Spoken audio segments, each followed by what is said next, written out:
17세기 일본인이 울릉도에서 어업 활동 등을 했었다는 사실을 아십니까?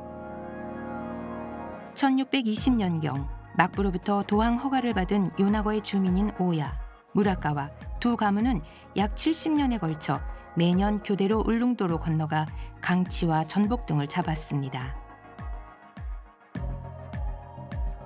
그러나 1692년 무라카와 가문의 선박이 울릉도에 도착하자 조선인이 전복을 채취하고 있었습니다. 이듬해에도 오야 가문의 사람이 조선인을 만나게 돼 안용복을 포함한 조선인 2명을 일본에 데려왔습니다.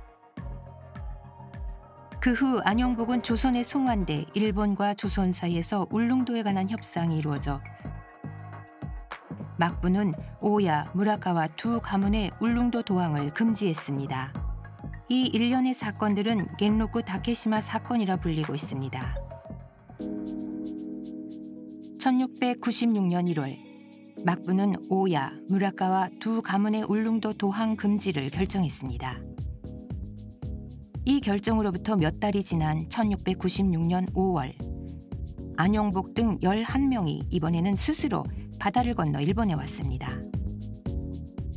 안용복은 막부가 오야, 무라카와 두 가문의 울릉도 도항 금지 방침을 결정했다는 사실을 인지하지 못했고 결국 추방돼 조선으로 돌아왔지만 귀국 후에 안용복이 한 진술이 현재 한국 정부의 다케시마 영유권 주장의 근거 중 하나가 됐습니다.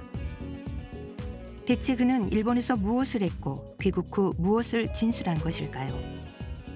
사실 안용복의 진술에는 신빙성이 없어 다케시마 영유권의 근거가 되지 않습니다.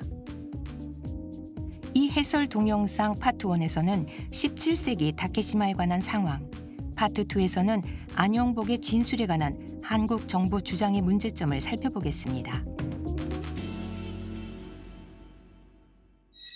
때는 1617년으로 거슬러 올라갑니다. 요나고에서 해상 운송업을 하는 오야 진기치는 에치고노 국니에서 돌아오는 길에 높은 파도를 만나 표류한 끝에 울릉도에 도착했습니다.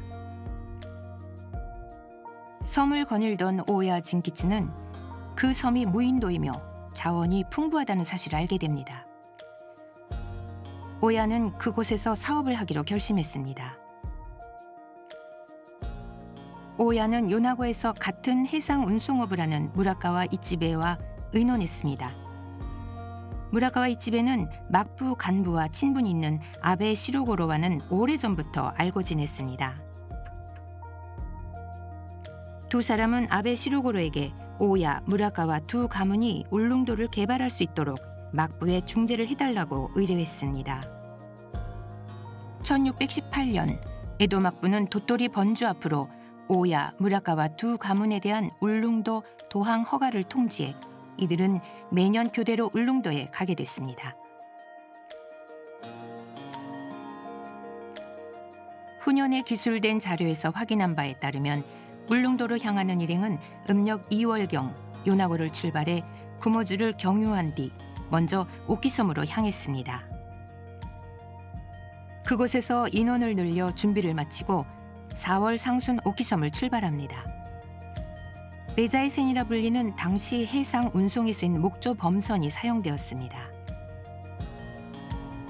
이 배에 타고 있던 사람은 지휘를 하는 선장과 사공, 강치잡이 어부, 전복잡이 어부, 대장장이, 목수, 통 만드는 목공, 조타수, 선원 등으로 두 척의 배에 50명 정도가 타고 있었다는 기록과 나중에 한 척이 되어 탑승자도 줄었다는 기록도 있습니다. 오키섬을 떠난 일행은 울릉도로 향하던 도중 다케시마에 갔습니다. 여기서부터 서쪽으로 방향을 바꿔 울릉도로 향했던 것입니다. 울릉도로 건너간 일행은 몇 달 동안 체류하며 전복과 강치를 잡고 단향목과 오동나무 등의 목재를 벌채하고 백합뿌리 등의 식물도 채취했습니다. 관련 기록에는 다양한 특산품이 열거되어 있습니다. 다케시마는 울릉도로 오가는 길에 잠시 머무는 정박지로 이용되고 또한 전복과 강치의 어장으로도 이용되었습니다. 울릉도와 다케시마의 특산품은 막부 간부에게 진상되었습니다. 그리고 대대로 규에몬이라 호칭하는 오야 가문의 주인, 대대로 이치베라 칭하는 무라카와 가문의 주인은 수년에 한 번 장군을 아련할 수 있었습니다. 이를 오메미에라 부릅니다. 그때 장군과 막부 간부에게 전복을 비롯한 특산품이 진상되었습니다. 그 목록에는 말린 전복을 500개, 300개씩 포장해서 몇몇 막부 주요 인사들에게 진상했다는 사실이 기록되어 있습니다. 전복 외에도 오야, 무라카와 두 가문은 아베 시로고로를 통해 들어온 막부 간부 등의 요청에 따라 가마에 사용하는 오동나무 목재, 꽃꽂이에 사용하는 대나무 등을 제공했습니다. 이처럼 막부 공인 하에 사업이 이루어졌습니다. 도토리번도 사업 자금을 빌려주고 전복을 매입하는 식으로 대출금을 상쇄하기도 했습니다. 이런 식으로 오야, 무라카와 두 가문의 사업이 이루어졌습니다. 이 사업 과정에서 다케시마를 이용했고 정확한 지식을 얻었음을 알 수 있는 기록이 여럿 남아 있습니다. 예를 들어 오야 가문의 문서 가운데 도토리번이 매입한 울릉도산과 다케시마산 전복의 매입 기록도 있습니다. 이것은 매입한 전복의 양, 각각의 금액, 총액이 적혀 있는 1679년의 기록입니다. 게다가 오야, 무라카와 두 가문은 울릉도, 다케시마의 사업이 해마다 날씨의 영향을 받았기 때문에 두 가문이 수익을 배분한다는 약정을 맺었다는 1681년의 기록도 남아 있습니다. 사업 활동의 흔적은 다케시마 지도에도 나타나 있습니다. 이는 1696년 도토리번에서 막부에 제출된 지도로 다케시마가 동쪽과 서쪽의 두 섬으로 정확하게 그려져 있으며 동쪽 섬 해변에는 정박장이라는 글씨와 오두막 그림이 보입니다. 실제로 이곳에서 조업한 사람의 지식과 정보에 따른 정확한 지도입니다. 다케시마의 이용도 울릉도와 마찬가지로 막부의 관여 하에 이루어졌습니다.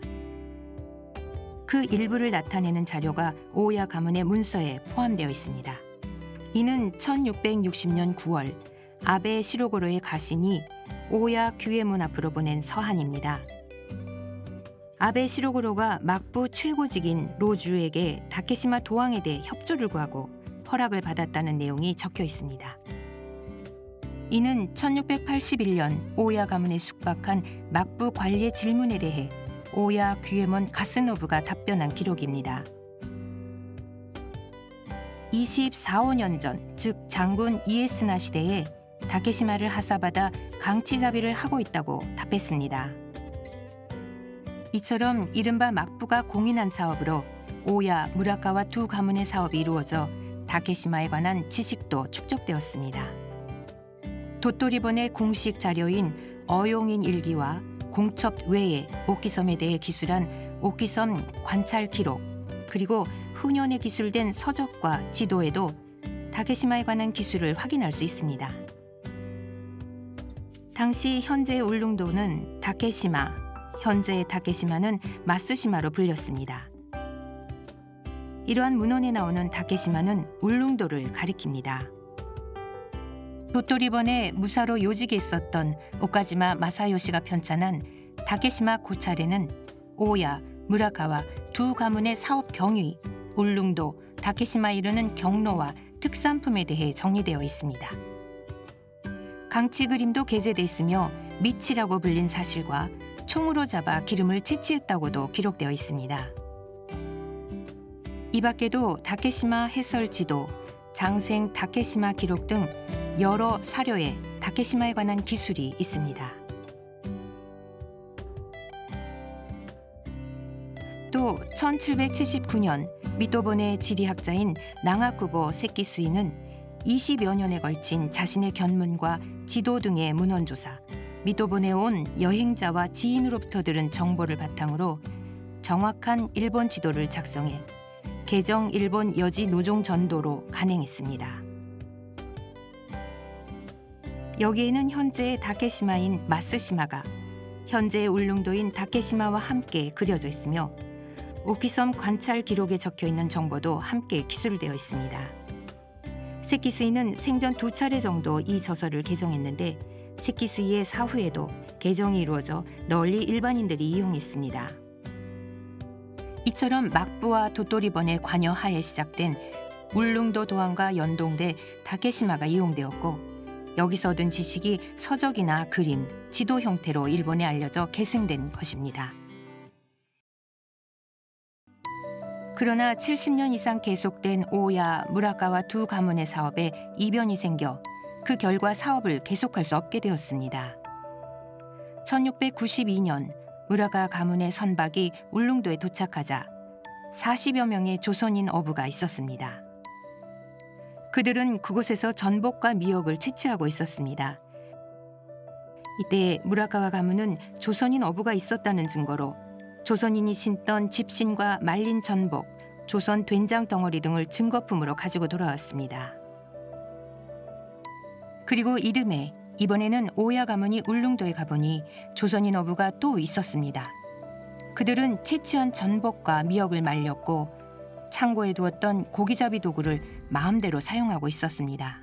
1693년 4월의 일이었습니다. 오야 가문의 뱃사공은 조선 어부에게 국경을 넘지 않을 것을 요구했으나 그들은 자신들이 관의 명령에 따라 전복을 잡으러 왔다고 답했고 세 척의 배에 42명이 나누어 타고 왔다고 말했습니다. 위기를 느낀 오야 가문의 뱃사공은 조업을 하지 못한 증거로 안용복과 박어둔을 일본에 데리고 돌아와 도토리번에 즉각 보고했습니다. 이후 스시마 번이 중재해 울릉도에 관한 일본과 조선의 협상이 시작됩니다. 당시 조선은 조세 탈피와 징집 회피를 위해 울릉도로 넘어가는 자를 데리고 오는 것과 함께 외구의 침입에 대비해 울릉도의 주민을 살지 못하게 하는 정책을 1416년 이후 실시해 왔습니다. 일본 측은 기존대로 조선인 어부가 울릉도에 건너가지 말 것을 요구했습니다. 그러나 조선은 울릉도는 예로부터 조선에 속한다고 주장해 합의를 보지 못했습니다.